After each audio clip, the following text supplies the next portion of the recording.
నిజమైనటువంటి పూజ ఏదంటే భక్తుడి మనస్సులో దైవం తప్ప మరే విషయమూ లేని దశ, సంశయం లేని దశ.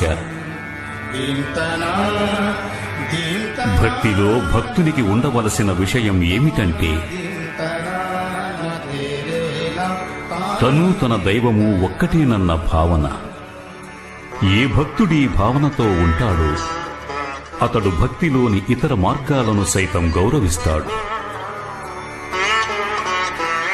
గుర్తుంచుకోండి, నన్ను చేరటానికి మరో వ్యక్తిని మధ్యవర్తిగా చేయనవసరము లేదు.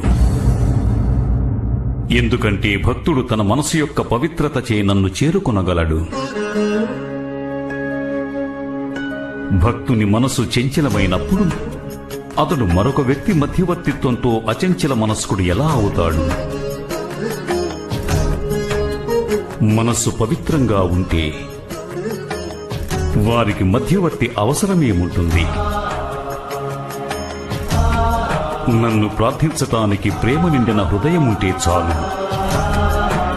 ఆ హృదయంలో ప్రతి శ్వాస ప్రేమపూర్వకమే. అది ఎంతో అవసరం.